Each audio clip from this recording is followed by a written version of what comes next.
বালুরঘাটের এই দোকানে পাওয়া যাচ্ছে চর্বি দিয়ে ঘুগনি, আবার মাত্র 10 টাকায়। সবাইকে স্বাগতম, আমি রোহিত। আর আজকে আপনাদের বালুরঘাটের বুকে এমন একটা চপের দোকানের সন্ধান দেব যেখানে একবার খেলে আপনি দ্বিতীয়বার আসতে বাধ্য। এই দোকানে মাছের ডিমের চপ থেকে শুরু করে মাংসের চপ, চর্বির চপ, চিংড়ির চপ, আরো বিভিন্ন আইটেম পেয়ে যাবেন। এবার বলুন তো আমার ভিডিও কে কোথায় থেকে দেখছেন, আর যারা যারা আমার প্রিয় শহর বালুরঘাট থেকে দেখছেন তারা কিন্তু আই লাভ বালুরঘাট লিখতে ভুলবেন না আমার কমেন্ট বক্সে।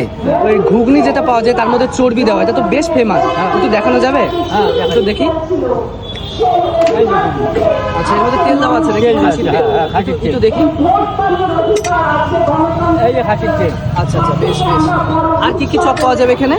এখানে হচ্ছে আলুর চপ পাওয়া যাবে। আচ্ছা, এটা আলুর চপ। এটা আলুর চপ কত দাম? 6 টাকা। 6 টাকা। আর এটা মাংসের চপ পাওয়া যাবে। মাংসের চপ কত দাম? মাংসের চপ হচ্ছে 12 টাকা। 12 টাকা। আচ্ছা, আর এটা তেলের চপ। এটা খাসির চর্বির চপ। খাসির চর্বির চপ। কত দাম এটা? 12 টাকা। বাহ বাহ বাহ। এটা মাছের ডিমের চপ। মাছের ডিমের চপও রাখো? হ্যাঁ, হ্যাঁ। বাহ, এটা কত দাম? 8 টাকা। আচ্ছা, এটা চিংড়ির চপ। চিংড়ির চপ। আচ্ছা, এটা কত দাম? 8 টাকা। বাহ।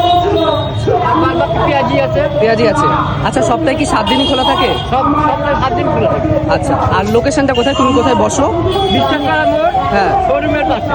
মানে পেট্রোল পাম্পের একদম পাশে, তাই তো? হ্যাঁ, আচ্ছা, পেট্রোল। তো ফার্স্টেই নিয়ে নিলাম এই দোকানের স্পেশাল চর্বির ঘুগনি, দাম মাত্র 10 টাকা, খেতে কিন্তু দারুণ ছিল। আচ্ছা, এবার বলুন তো আগে কে কে এই দোকানে এসেছেন এবং আপনাদের এক্সপিরিয়েন্স কেমন ছিল জানাবেন অবশ্যই আমাকে কমেন্ট। তারপরে নিয়ে নিলাম মাংসের চপ, যার দাম ছিল 12 টাকা, খেতে কিন্তু দারুণ ছিল। আর মাংসের পরিমাণ কতটা আছে সেটা তো আপনারা ক্লিয়ারলি দেখতেই পাচ্ছেন। তারপরেই নিয়ে নিলাম মাছের ডিমের চপ, যেটার দাম ছিল মাত্র 8 টাকা, খেতে কিন্তু বেশ ভালো ছিল। এবং আমার তরফ থেকে এই দোকানটা মাস্ট এবং মাস্ট ভিজিট। এটা কিন্তু বলতেই হবে যে এই জেঠুর হাতে কিন্তু জাদু আছে। চপগুলো এতটাই টেস্টি ছিল যে জাস্ট মুখে লেগে থাকার মতো। তারপরেই নিয়ে নিলাম খাসির চর্বির চপ, যার দামও ছিল 12 টাকা। সিরিয়াসলি প্রতি কটা চপই জাস্ট নেক্সট লেভেল ছিল। আপনারা তো ক্লিয়ারলি দেখতেই পাচ্ছেন যে কতটা পরিমাণে খাসির চর্বি দেওয়া রয়েছে চপের ভেতর। এই দোকানটা কিন্তু বালুরঘাটের বুকে একটা হিডেন জেমও বলা যেত। তো আজকের জন্য এইটুকুই, দেখা হচ্ছে আবার নতুন ভ্লগে। Stay hungry, stay foodie. আর এই দোকানের টাইমিং হচ্ছে সন্ধ্যে 6টা। দোকানের লোকেশনটা হচ্ছে বিশ্বাসপাড়া মোড়, পেট্রোল পাম্পের ঠিক পাশে।